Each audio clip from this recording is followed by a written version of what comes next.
Welcome to Inglopedia Official.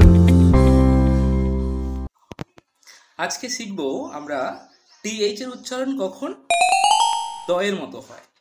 আমরা আগের ভিডিওতে শিখেছিলাম টিএইচ কখন থ হয়, আজকে শিখব টিএইচটা কখন দ হয়। হ্যাঁ, টিএইচ এর পর যখন ই থাকে তখন সাধারণত এটা দ হয়। হ্যাঁ, তবে এটাও ঠিক কিছু কিছু উচ্চারণ থাকবে সেক্ষেত্রে কিন্তু রুলস কাজ করবে না। তবে আমরা বেশিরভাগ রুলসটা মেনেই করতে পারবো।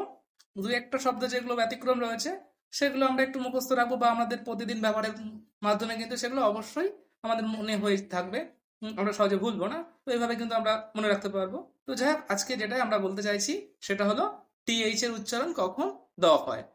যখন টিএইচ এর পরে ই থাকে তখন টিএইচ এর উচ্চারণ দ হবে। তাহলে কি বললাম, টিএইচ এর পর ই থাকলে তখন টিএইচ দ এর মতো সাউন্ড দেবে। যেমন THE,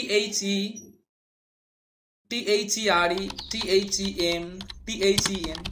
তো দেখো প্রত্যেকটার পরে কি রয়েছে ই। যেমন THE, এখানে ই থাকার জন্য টিএইচটা দ আর শেষে ই হলো ডি। THERE, ই রয়েছে তার জন্য এখানটার উচ্চারণটা কিন্তু টিএইচ এ দ হলো, দ এর সঙ্গে আর, তাহলে কি হলো ই আর দেয়ার। THEM, টিএইচ দ হলো, আর টিএইচ এর পরে ই থাকলে ইটা কিন্তু একারের মতো উচ্চারণ হবে। এটাও কিন্তু একটা আমাদের মনে রাখতে পারি যে যদি শেষে ই থাকে টিএইচ এর পরে, যদি শেষে ই আর কেউ না থাকে সেক্ষেত্রে এর উচ্চারণটা কিন্তু রস্যি হবে, ডি হবে। যেমন টিএইচই, এর পরে আর কেউ নেই সেই জন্য টিএইচ এর উচ্চারণটা কিন্তু এখানে দ আর ই হয়ে ডি হলো। কিন্তু দেখো টিএইচ এর পরে যদি ই থাকে এবং তারপরে যদি অন্য কেউ থাকে তাহলে ক্ষেত্রে টিএইচটা দ হবে আর ই উচ্চারণটা কিন্তু তখন একারের মতো হয়ে যাবে। এখানে THEM কি হলো, টিএইচ এ দ, ইতে একার, M M them. THEN, TH দ, ইকারটা একারের মতো, আর পর এন, তাহলে কি হলো দ একার ন দেন। হ্যাঁ, আর কিছু ব্যতিক্রম রয়েছে সেগুলো কি, যেমন THEORY, THATER, THEME। তাহলে প্রথমে THEORE, এটা হবে নট দিওরি, হবে থিওরি। THATER, নট দিয়েটার, হবে থিয়েটার। আর চাইলে আমরা থিয়েটারটাকে থিয়েটার বলেও থামতে পারি, কারণ ব্রিটিশ প্রোনাউন্সিয়েশনে কিন্তু আর এর সাউন্ডটাকে সাধারণত সাইলেন্ট করে, তাই।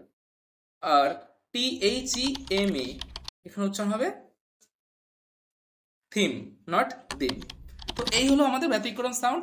আর বাকি যে সকল ক্ষেত্রে আমাদের থয়ের রুলস পড়ে নিয়েছি সেক্ষেত্রে আমরা টিএইচ এর ওই সকল বিষয় ক্ষেত্রে টিএইচটাকে থ বলবো, আর টিএইচ এর পরে যদি ই থাকে তাহলে টিএইচটাকে আমরা দ বলবো।